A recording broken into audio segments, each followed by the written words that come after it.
सनातन धर्म की आध्यात्मिक राजधानी काशी की प्राचीन एवं दिव्य परंपराओं के संरक्षण और पुनर्जीवन के उद्देश्य से अखिल भारत हिंदू महासभा ने एक व्यापक राष्ट्रीय अभियान प्रारंभ करने की घोषणा की है। संगठन के केंद्रीय पर्यवेक्षक मुकेश शास्त्री ने बताया कि इस अभियान के अंतर्गत काशी की पवित्र पंचक्रोशी परिक्रमा और अंतर्गृही यात्रा के संरक्षण, संवर्धन तथा प्रचार प्रसार हेतु विशेष योजनाएं लागू की जाएंगी। अपने आधिकारिक वक्तव्य में मुकेश शास्त्री ने कहा कि काशी केवल एक नगर नहीं, बल्कि सनातन धर्म की जीवंत आध्यात्मिक चेतना का केंद्र है। यहाँ की पंचक्रोशी परिक्रमा हजारों वर्षों से चली आ रही एक दिव्य परंपरा है जो काशी की आध्यात्मिक सीमा और भगवान शिव की अनंत कृपा का प्रतीक मानी जाती है। उन्होंने बताया कि स्कंद पुराण के काशी खंड सहित अनेक प्राचीन ग्रंथों में पंचक्रोशी परिक्रमा का विस्तृत वर्णन मिलता है तथा इसे करने वाले श्रद्धालुओं को विशेष आध्यात्मिक फल, पापों से मुक्ति और मोक्ष की प्राप्ति का मार्ग प्रशस्त होता है। उन्होंने कहा कि पंचक्रोशी परिक्रमा लगभग 80 किलोमीटर की परिधि में स्थित काशी की पारंपरिक सीमा का प्रतिनिधित्व करती है।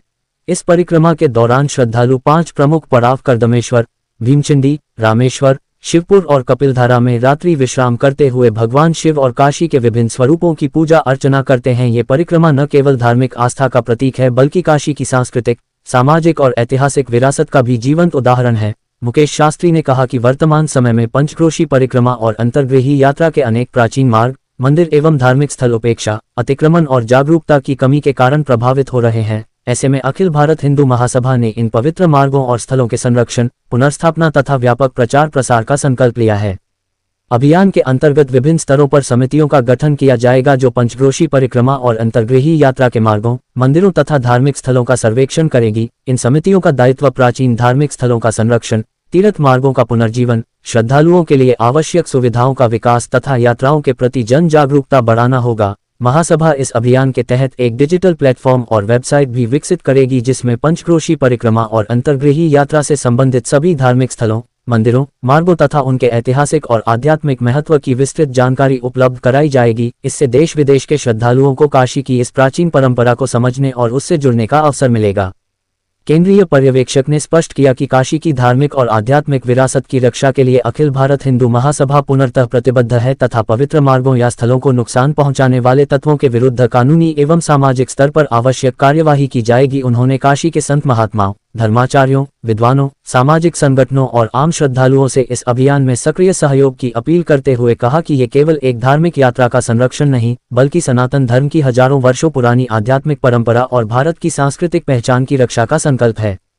मुकेश शास्त्री ने विश्वास व्यक्त किया कि समाज के सहयोग और सामूहिक प्रयासों से पंचक्रोशी परिक्रमा एवं अंतर्गृही यात्रा की गौरवशाली परंपरा और अधिक सशक्त तथा संरक्षित होगी जिससे आने वाली पीढ़ियां भी काशी की इस दिव्य आध्यात्मिक धरोहर का लाभ प्राप्त कर सकेंगी। महादेव सरकार फाउंडेशन के प्रतिनिधि हर्षित राय ने कहा कि काशी की पंचक्रोशी परिक्रमा और अंतर्गृही यात्रा केवल धार्मिक परंपराएं नहीं, बल्कि भारत की सनातन सांस्कृतिक चेतना की जीवंत धरोहर है। उन्होंने कहा कि इन पवित्र यात्राओं के संरक्षण और पुनर्जीवन के लिए समाज के सभी वर्गों की सहभागिता आवश्यक है। हर्षित राय ने यह भी कहा कि महादेव सरकार फाउंडेशन इस राष्ट्रीय अभियान में अखिल भारत हिंदू महासभा के साथ पूर्ण सहयोग करेगा और जन जागरूकता, सेवा कार्य तथा सांस्कृतिक संरक्षण के माध्यम से काशी की आध्यात्मिक विरासत को सशक्त बनाने में सक्रिय भूमिका निभाएगा।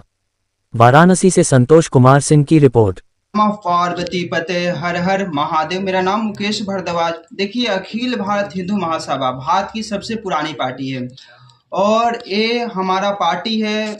ये हमारे जितना मंदिर है भारत में, राम मंदिर हो, ज्ञान वापी हो या मथुरा हो या तेजो महाले हो, सबका केस अखिल भारतीय हिंदू महासभा लड़ता है। तो इसी को देखते हुए हम लोग पंचकोशी यात्रा को जो क्षय हो रहा है, इसी को देखते हुए हमारे काशी में 51 शक्तिपीठ है, 12 ज्योतिर्लिंग है, तो उसको योजना फिर से लागू हो। मेरा बात भी हुआ था गजेंद्र सिंह शेखावत, जो कि अभी फिलहाल में संस्कृत मंत्री है पूरी भारत का, तो वो काम सौंपे हैं कि इस पर आप लोग विशेष ध्यान दीजिए, कार्य करिए। क्या मांग है आपकी? देखिए, हमारा जो मंदिर है वो बचे, जो सरकार के अंडर में मंदिर है वो सरकार के अंडर में न रहे। हमारे जो काशी में है मांस मदिरा मुक्त हो काशी, जो कि घाटों पर लोग दारू पी रहे हैं, मदिरा खा रहे हैं, मांस खा रहे हैं, ये सब नहीं होना चाहिए। हम तो बात भी किए थे डायरेक्ट, योगी जी से कई बार बोल रहे हैं कि जो जैसा चल रहे हैं तो ऐसा नहीं होना चाहिए। महादेव सभी को। हर्षित राय हमारा नाम है। हम लोग काशी की ऊर्जा की को लेकर के बात कर रहे हैं। जो यहाँ की परंपरा है, जो आध्यात्मिक परंपरा है, जो कार्य है जिससे सनातन का रक्षा होता है, सनातन का बल बढ़ता है, वो दिनों प्रतिदिन क्षय होता चला जा रहा है। लोग सांसारिकता में बहे चले जा रहे हैं। उसको लेकर के आज हम लोग ये कार्यक्रम रखे हुए हैं और हम लोग चाह रहे हैं कि काशी की पंचकोसी यात्रा, जहाँ पे 5 पड़ाव पड़ता है, भगवान शिव के लोग दर्शन करके काशी का परिक्रमा करते हैं। साथ ही साथ यहाँ के दिव्य मंदिर 56 गणेश, माँ वाराही और यहाँ के शक्तिपीठों की ऊर्जा को पुनः जो है उसकी ऊर्जा को जागृत किया जाए, उस पर कार्य किया जाए। और सनातन का संरक्षण तभी हो पाएगा, गौ गंगा मठ मंदिर का संरक्षण तभी होगा जब तब जा करके सनातन जागरूक हो पाएगा। ये जो 5 पड़ाव हैं, कौन कौन से पड़ाव हैं पंचकोश में? कामेश्वर महादेव हैं, उसके बाद आगे आप बढ़ते हैं तो भीमचंडी है, रामेश्वरम है और शिवपुर है और कपिल धारा। ये 5 शिवलिंग का दर्शन होता है। मणिकर्णिका से स्नान करके ये यात्रा शुरू की जाती है और वहाँ पे ही मणिकर्णिका पे आकर के लोग वहाँ पे पूर्ण करते हैं। और ये मुख्य रूप से जो काशीवासी हैं, ये आपके महाशिवरात्रि के दिन 1 दिवसीय यात्रा करते हैं। बाकी बाहरी लोग जो आते हैं वो 5 दिवसीय यात्रा करते हैं और देश विदेश के लोग आकर के काशी की इस यात्रा को पूर्ण करके और मोक्ष तक की यात्रा को प्रदान करते हैं। अपने पापों को नष्ट करके पाप क्षय हो जाते हैं इस यात्रा से, क्योंकि काशी का परिक्रमा साधारण नहीं है। काशी विद्वानों, तपस्वियों, महापुरुषों और योद्धाओं की भूमि है। काशी मुख्यतः 3 भागों में विभाजित है, शिव काशी, पूज्य काशी और गुप्त काशी। गुप्त काशी ऋषियों महर्षियों का तपोभूमि है। तो यहाँ की ऊर्जा इतनी प्रचंड है जो आज लोग खो रहे हैं। बात की जाए, पूर्व में काशी में पंचकोशी यात्रा, अंतरगिरि यात्रा भी होती थी, धीरे-धीरे सब विलुप्त होती जा रही है। बिल्कुल। क्या करना चाहते हैं इसके लिए? हम लोग चाह रहे हैं कि आप लोग के माध्यम से, क्योंकि मीडिया जो है स्तंभ है और सनातन का प्रचार प्रसार आप लोग के माध्यम से ही हो सकता है। सनातन की ऊर्जा जागरूक आप लोग ही कर सकते हैं। शंकराचार्य जी, धर्म सम्राट करपात्री जी महाराज, बड़े बड़े महापुरुष, अष्टांग योगी देवराहा बाबा लोग कहते चले गए कि इसकी ऊर्जा को जागृत करना है, धर्म की इस स्थिति को जो है बढ़ाना है और साथ ही साथ गौ की रक्षा जरूरी है, क्योंकि जब तक गौ का रक्षा नहीं होगा तब तक सनातन पूर्णतः विश्व गुरु नहीं बन पाएगा, सनातन जागृत नहीं हो पाएगा, सनातन की ऊर्जा क्षय होती चली जाएगी और देश का जो है दिनों प्रतिदिन जो है अधोगामी की स्थिति में चला जाएगा। इस वजह से उस पर ध्यान देना है सबको। महादेव सरकार फाउंडेशन फिर क्या मांगे? महादेव जी सरकार जो फाउंडेशन है हमारा, उसके तहत हम जो गौओं की रक्षा के लेकर के और उसके साथ साथ जो विद्यार्थीगण हैं उनको वेद वेदांत की शिक्षा का कार्य करेगी, गुरुकुल का निर्माण करेगी, ताकि सनातन की ऊर्जा फिर से जागृत हो। और महादेव जी सरकार पॉडकास्ट भी चलता है, जिसके भारत वर्ष के सभी संतों को बुला करके उनके माध्यम से लोगों को जागरूकता प्राप्त हो और लोग उसके प्रति अग्रसर हों, सनातन की महत्वता को समझे, क्योंकि सनातन के सिवा कुछ भी नहीं है। सत्य सनातन सच्चिदानंद स्वरूप परमेश्वर ही अजर अमर है और वही परम सत्य है, बाकी सब नाटक नौटंकी है। सरकार जो है तमाम जो पंचकोशी यात्रा में जो मंदिरें आती हैं उनको विस्थापित करते रही, तो ऐसे में फिर जनता कैसे दर्शन? सरकार को चाहिए कि उस पर प्रॉपर ध्यान दे।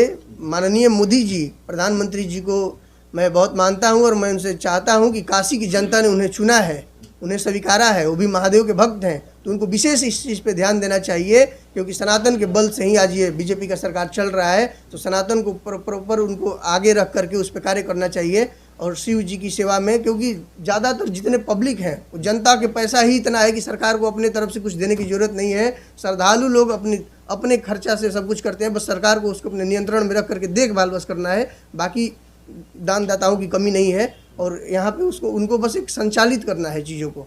जिस तरह से शंकराचार्य को लेकर जो है मतलब कोर्ट में ये कहा जा रहा है कि आप शंकराचार्य होने का सिद्ध करिए, फिर योगी जी बहुत ये गलत हो रहा है।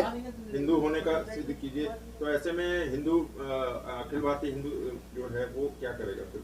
अभी हम लोग गए थे, परम पूज्य जो है अभिमुक्तेश्वरानंद जी महाराज से मिले थे, उनका दर्शन किए थे, उनसे संभाषण भी हुआ था। उनका विचारधारा बहुत ही पवित्र है और वो जो गौ को लेकर के चल रहे हैं, धर्म सम्राट करपात्री जी महाराज का ये विचारधारा को लेकर चल रहे हैं, बहुत सराहनीय है और हम लोग भी उनके पथ पे चल रहे हैं, क्योंकि गौ रक्षण जरूरी है। और ये जो भी कार्य चल रहा है उनके विपरीत में जो लोग कह रहे हैं वो सब गलत है, ऐसा नहीं होना चाहिए। संतों का सम्मान है, संतों को लोगों ने स्वीकारा है। किसी पे आज शंकराचार्य जी भगवान साक्षात शिव स्वरूप माने गए और शंकराचार्य जी ने ये धर्म का स्थापना किया और आज उसके गद्दी पे बैठे हुए वो भगवान स्वरूप हैं। उन पे कोई किंतु परंतु सवाल नहीं खड़ा करना चाहिए। ये सरकार बिल्कुल गलत कार्य कर रही है। उनको सम्मानपूर्वक उनको मानना चाहिए, उनके शब्दों को मानना चाहिए, क्योंकि किस तरह से एक मंच पर लाएंगे सबको? जिस तरह से विखंडन की स्थिति पैदा हम लोग उसी के लेकर के कार्य कर रहे हैं। आप लोग का सहयोग रहेगा तो पूर्णतः जो है इसकी ऊर्जा जागृत होगी, महादेव की कृपा होगी, विश्वनाथ बाबा की कृपा होगी, तो सब एक साथ एक मंच पे दिखेंगे और सब लोग हिंदू जो है सनातनी जितने भी हैं हिंदू राष्ट्र का मांग कर रहे हैं और हिंदू राष्ट्र है भी और उसको पूर्णतः जो है निर्माण करना है, तो सब लोग लगे हुए हैं उस कार्य को लेकर के। सब लोग अपना अपना कार्य कर रहे हैं, चाहे जितने भी कथावाचक हैं, संत हैं, महापुरुष हैं, योद्धा हैं, विद्वान हैं, सब अपना कार्यरत हैं और इस पे कार्य कर रहे हैं।